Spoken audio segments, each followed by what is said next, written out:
and welcome to another episode of Digging History and Honoring the Sacrifice. And I'm your host, James McCormick, and we have got a great show in line today, like we always have great shows. You know, I get a lot of great commentary about the shows, the content, the video footage from the field, and what's really awesome is the number of people that have started to get involved in metal detecting now that had never metal detected before. Now that is so cool, especially whenever you get kids and entire families involved into this. You know, that's why I tell you that this is not just a hobby for somebody to take down to the beach. This is a family hobby that's also, it's not only educational and fun, but it is also healthy, and it allows you to really have the deep conversations about history. So you think about it, you find something really cool, you dig this thing up, it's been in the ground for over 100 years, and you're like, wow, I wonder who held this. I wonder where this came from. And then you start to study, like we'll find these things that are just, you know, absolutely bizarre looking, and you find a marking on it, and you can take a picture of it on the Google Picture app, and then you can go and you can usually find an exact duplicate of it, and then you can look at the history of the company that made it, and there's so much stuff that you can do with that. But today we have two guests, and the reason why I have these two guests on is because, number one, they're really great friends of mine, but the other thing is they're kind of new to metal detecting, and we have hit the fields, and we've got some film that we're going to show from that field hunt, and it was a cool hunt. It was in an old place that has ghost stories and lost silver shipments and everything else. And while we didn't find the silver, what we did was we made a lot of great memories and found a few cool things as well. But I want to introduce to you, to my right here, Bobby Gamble and his son Riley. So how's it going today, guys? Good, good. So tell me a little bit about, Bobby, why you started to do metal detecting. What was it that inspired you? You know, for me, it's every time you stick a shovel in the ground, you take a chance of finding century-old relics, you know, history, learning about the land. Mm-hmm. Yeah. And so what about the, what are some things that you found that you think are really cool? Well, you know, we had that hunt, me and you. I found that old buffalo nickel, and then I found, you know, a horseshoe that was probably 100, 150 years old. Yeah. And so when you think about that horseshoe, what's some of the things that you're thinking when you dig something out of the ground like that, an old rusty, you know, that nobody would really think anything about, but what's going through your head when you dig those things up? You know, you wonder, like, you know, where they were headed, where they were coming from, you know, like, did it belong to, you know, some pioneer just passing through? Just there's a million different things that it could have been or could have came from. Yeah. How about you, Riley? Tell us about your like for metal detecting and history. It's fun. I mean, you can find cool stuff. You can find gold, guns. You could find. So what do you want to find? Name a cool thing that you'd like to find? I'd say like a coin spill. Ooh, so he knows what a coin spill is, folks. So he's been doing his study and he's been doing researching. So what is a coin spill? It's like whenever somebody drops like a glass bottle and then coins go everywhere, and then in one hole there'll be like 30 coins in it. Yeah? Something like that. Now, you went hunting with us too, and you found a pretty cool little spill out there, didn't you? Mm-hmm. What did you find out there? In one hole I found 5 bullets. 5 Civil War era bullets. Now, what do you think about that? You know, finding something that's well over 150 years old. You know, they look like the repeating arm, probably from a Spencer carbine or something like that. But you found 5 of them in one spot. So what did that feel like? Because I know I was with you, and I thought, well, you know, you dig one, that's cool. But you're like, you kept saying, there's another one, there's another one. So tell us about that experience. It was awesome. I mean, I've never found something that cool. Yeah? And when you put it in your hands and you touch that, and you start looking at that, you look at all those bullets and stuff, it gives you an appreciation, right, of history a little bit more. So if I'm teaching you a class about Civil War history, wouldn't it be better if you was actually touching a relic from that era, so that when I explained to you during the battles that occurred in these areas, there would sometimes be literally thousands of those bullets flying in the air from one direction to the other. It gives you an appreciation, I think. So what are some other things that you like about metal detecting? Whenever you find one thing, there's always going to be something else. Like, you'll never find all of it. And so what is this like for you as a dad, being able to share this with your son? I mean, I love it. You know, it gives us more time to bond, you know, learning history together, digging history together. Yeah. And remember, you can't find anything, what? Sitting on the couch. That's exactly right, folks. You can't find anything sitting on the couch.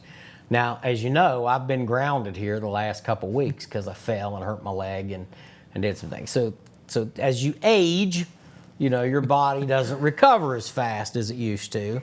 And so I've been down a couple of weeks, but we've got our detectors, and we're definitely going to be hitting it hard. Well, maybe not real hard, but we're going to hit it today in and around the Charleston, West Virginia area. So what are some areas that I want to explain to folks? There are some areas that you can go to in the city, and when you think about metal detecting in your location, in your hometown, what are some areas that you think would be good and safe to go to that you could relatively easily get permission and maybe find something? Like your local city park. And you've got some permission sites. Yeah, I got a few permissions, some old houses, 150-year-old, you know, so can't wait to go there and see what we can dig up. So those permission sites, what does it take to get permission? You know, just simply just ask, you know. The worst they could say is no. There you go. But it's always best to ask, you know, because then you develop a relationship with these folks. And obviously, you dig the holes, you fill your holes in. You know, you're a lot more careful than when you're out in the middle of the wilderness, Right. you know. When you're out in the woods and stuff, you know, you fill in your holes, but you don't necessarily, you know, cut out the sod all the time. But when you're in somebody's yard, you have to be extremely careful that you're not, you know, tearing up their yard, because you only get one trip if that happens. Right. So, and you guys own a lawn care business as Yes, sir. well. So you understand the significance of that. So you understand that, you know, if you don't put that sod back right, that the grass is going to die, and you're going to have some pretty upset landowners there. For me, I like to take a towel or an old shirt and lay it down. You know, you dig your plug out, you put your dirt on top of the towel. That way, when you're finished and you find what you're looking for, you just put it all right back in. Nothing gets left out. There's no mess, no hole. Looks like you've never even been there. Yeah, that's awesome. That's awesome. So Riley, do you see a lot of other kids out there metal detecting? No, not really. It's just mostly adults on like beaches and flat areas, not really rough areas. Yeah. So when you're out there, you know, you're looking around. When we went metal detecting, I told you a cool story about that place, didn't I? So we talked a little bit about the ghost of Sliding Hill, you know, and the area in and around Sliding Hill in Mason County, where there were two guys that had sold everything they had and had literally a barrel full of silver, which was, you know, a bushel and a half basket full of silver coin in the early 1800s. And they had rowed up the river, and they had stopped and they camped, and two guys robbed them. And this is a verified story, by the way. It's not just a typical ghost story that you hear. But people had robbed them and then took their silver and buried it close to the location where they had robbed them. And then years later, they found the bodies of the two poor souls that got murdered. but they never found the silver. And these guys admitted to it. And so what'd you think about that place out there, walking through there after I told you that story? Did you feel that it was a little bit different out there? Yeah. So what did it make you feel like out there? Was you scared? Not really. I think he's a little nervous. As soon as it started getting dark, he's like, "Yeah, I think we should head back to the car." Yeah. Well, it wasn't just that. It was kind of it was on the hillside too. Yeah, So, a little rough it's- terrain. Yeah, let's talk about that rough terrain, especially now. What are some things that metal detectors need to be looking out for when they're out there now? You know, rock slides, you know, steep hills, you know, they can always be dangerous. When you're in a situation like that, it's better to have a partner than to go alone. Just because anything could happen, and chances are, you know, something might happen. Yeah, especially an old guy like me. Yeah. Because, you know, when us old guys, we fall, man, you know, it takes a little longer for us to get up. And I know you want me to take you out again, don't you, Riley? You want to go metal detecting again. And what else are we gonna do today? With those big things we throw in the water? Magnet fish. Yeah. So if anybody's ever, tell us what magnet fishing is. Basically, you throw a big magnet out in the water, and you could find guns, silverware stuff. You can find Anything really a that'll bunch of stick to a stuff. magnet, right? Anything metal. Yeah. Now, have y'all ever thrown any stuff in the water before yet? We did a little bit, nothing. We didn't nothing- find no- anything. Nothing too extravagant. Well, we're going to take you to a couple of places around some bridges. We'll probably find a little something down there. But we'll have fun either way. Even if we don't find anything, we'll get wet, which is okay because it's going to be 80-some degrees today. But the main thing is we'll have fun and we'll be safe. What's better than finding stuff is making the memories. And memories. So let's talk about that. So let's get back to the point of metal detecting as a family. Now, I know my wife has been, my daughter has found my son has found Civil War stuff. I mean, three of my sons have, and my daughter has, you know, as well. And what I find is that we have a lot of fun. We get a lot of exercise when we're out there. You know, usually you're going to walk at least 10,000 to 15,000 steps, you know, when you're out metal detecting in a day. But there's something else that occurs out there. And I want you two to talk about, you know, the bonding part, why it's important. I mean, we just, together, you know, we have a lot of fun. It's like we grow closer together, we learn together. So it's not just me learning about the history, it's also him learning about the history. 2 peas in a pod, best friends forever. 2 peas in a pod, best friends forever. Hey, listen, dads out there, you know, you want to increase that and enhance that relationship with your children, your family. Listen to what they're telling you.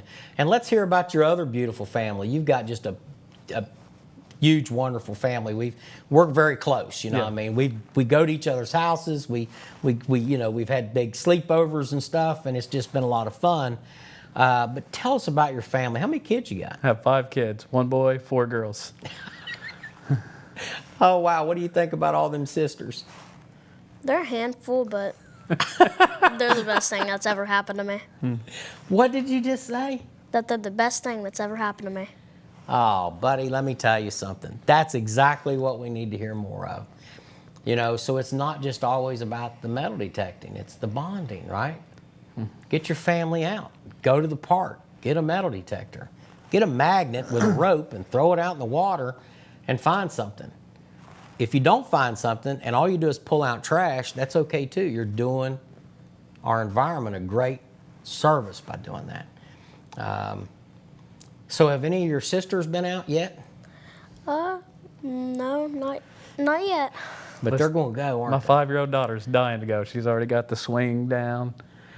Now, let's talk about JoJo, okay, a little bit. So his youngest daughter, who is definitely, you know, just a little sweetheart. And you know, I went to Bald Head Island. Everybody saw the Bald Head Island episode, and I think I'm going to get that video of her. But it was so precious. She came up to me just yesterday, and I said, "There's my little buddy." She says, "I'm your little metal detecting buddy," you know.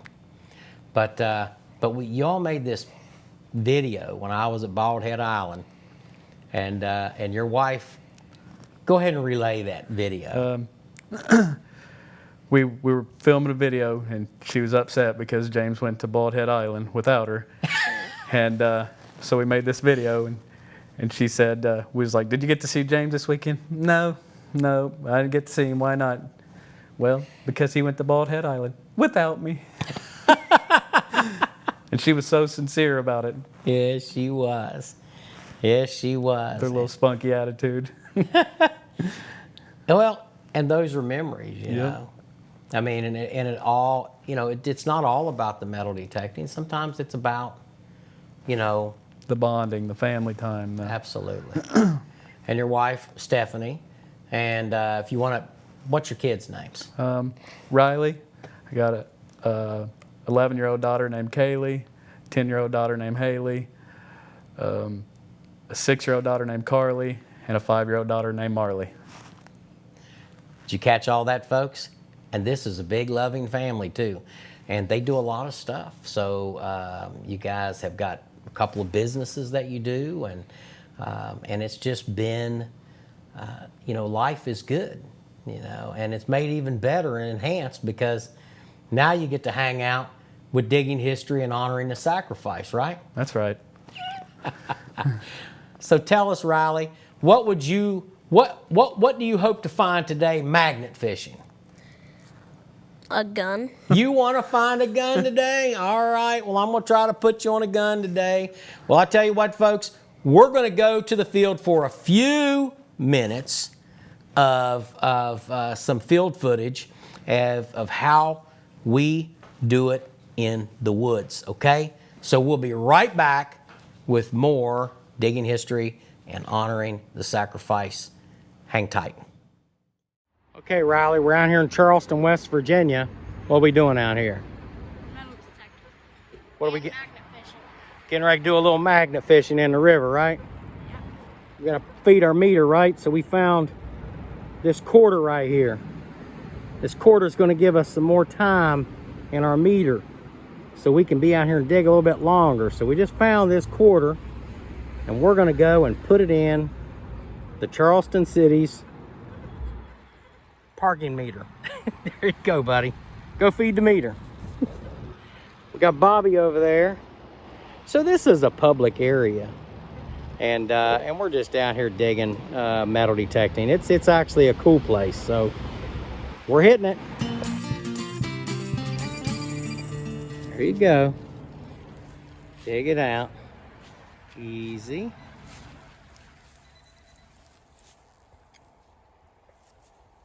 And now check it with your pin pointer every time you dig some out. New dime?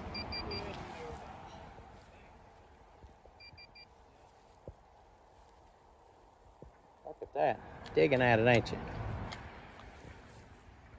95. That's not too bad.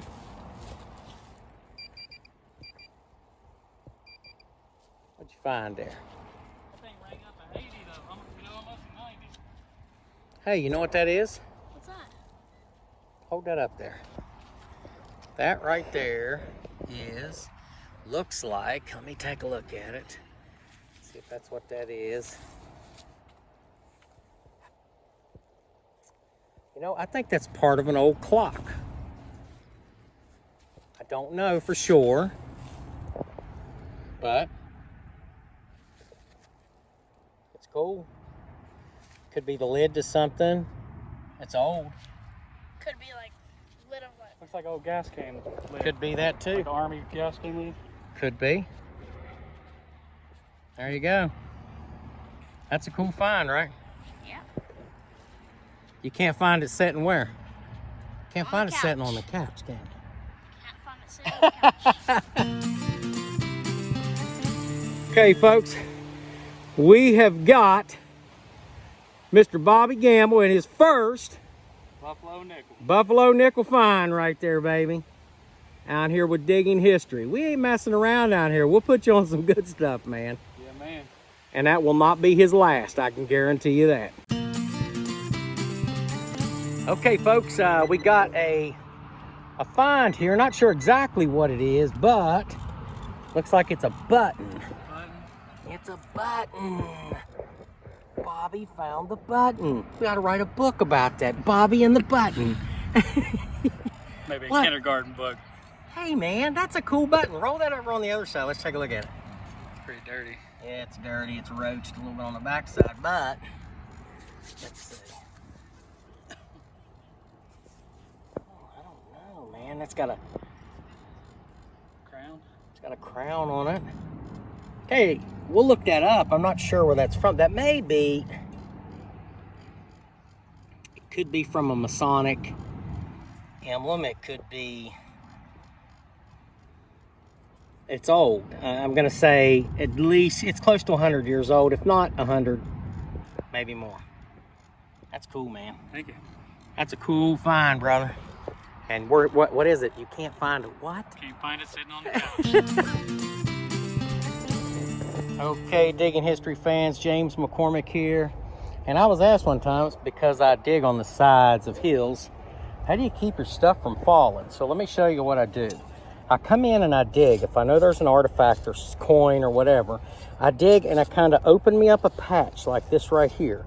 So when I go to look further, I'm going to be able to find whatever this is that's in here, and then that way it won't fall and I won't lose it. So let me see what I got here. Okay. That's somewhere in there. All right, we'll keep looking, and if I find something, I'll let you know. But that's how you keep stuff from falling down the side of the hill when you're digging on the side of a hill.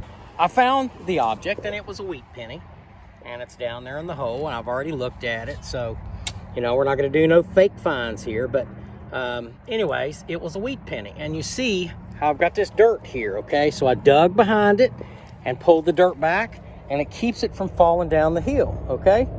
Now, that is how you keep from losing your artifacts. And, in this case, a wheat penny. So there you go, on Digging History. Wow, we hope that you enjoyed that footage from the field. You know, every time we go out, we make sure that we have our equipment checked out, we make sure that we're safe, we make sure that we're ready, and then we make sure that we're also ready for any hazards that are out there. So, let me explain something to you folks. When you go out metal detecting, you have to be ready for everything. The elements, the ticks. It's getting to be hot now. You know, my good friends over here think that I'm related to a camel. So when we went Make sure out, you take plenty of water. because I don't think that I took enough water the last time that we went out. Because I don't think you saw me drink anything No. while I was out there. And but he reminded me of it, you know. And it's like, and that's the other way that we take care of each other, right? Yep. What are some things that we could be doing? Staying hydrated. Staying hydrated. Always want to carry a first aid kit. How about ticks, bugs? Oh yeah. Bug spray. Bug spray. Definitely want that deep. How about with the when you hold the limbs and not letting us slap the other guy in the face? Yep. Yeah, because sometimes we go one behind the other, right? Yep. Usually I try to break them off so it doesn't hurt too bad. Or help them on cliffs. Yeah, we got to do a little bit of climbing, didn't we? Yep. Now that was pretty treacherous, so we have to always watch our footing and look out for each other and to make sure that, you know, if somebody does fall, that, you know, we can get to them quickly as well. Wildlife, you got to make sure you watch for snakes. That's a good one right there, because the snakes are definitely out now. Yep. And not all snakes are poisonous. No. But Still they want to still watch for can them though, bite. because you just never know. Yeah, especially when you're picking up a rock or something, because you definitely don't want to get bit by a copperhead. Now, a copperhead's very hard to see. You know, they blend in with the terrain really well, so that's what I want to tell people is really be watching out for those things. Now, Riley, look at the boots that you got on down there. So if you wanted to just kind of shine into Riley's boots there. Now, those are rubber slip-on boots. They're good. They fit his feet well. They got good tread.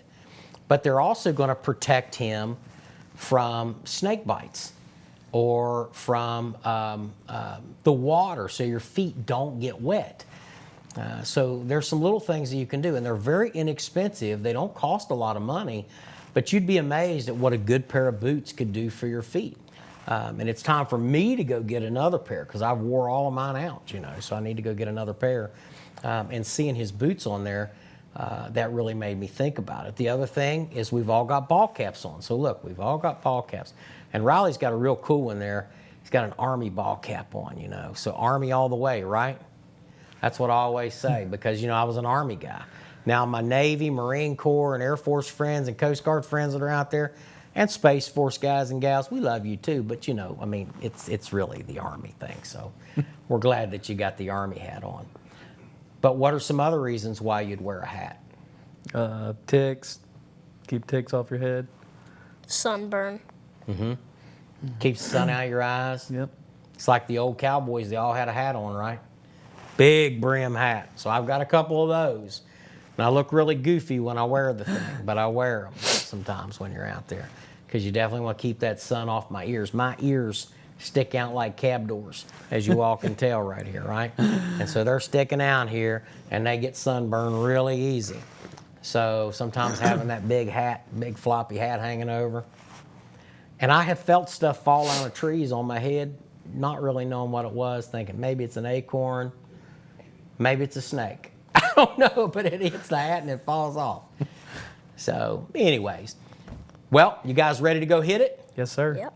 All right, folks, remember that a day out digging beats a day on the couch anytime. And also remember, folks, that you're not going to find anything sitting on the couch and that you have to get up and get to digging. And this is a great family event and a family hobby. As the Gambles can tell you, they love it. And we're going to get your sisters involved. We're going to get your wife involved. And we're going to take them all out in the woods one day, and we're just going to find everything we can think of. Maybe we'll go back to Bald Head Island and try to find Blackbeard's treasure again. Sound good? Oh, yeah. All right, folks. Continue to watch us on Digging History and Honoring the Sacrifice. And if you ever have any questions, you can reach me at wvpurpleheart1863@gmail.com. Just say, attention, James McCormick and the Digging History Show, and I'll be happy to answer any questions or call you back at any time. And remember, folks, we care about you, we thank you, and be sure to like and subscribe and share this show with your friends because you just might find something that's really cool and you might find out that you can learn something too. Take care, folks. We'll see you next time.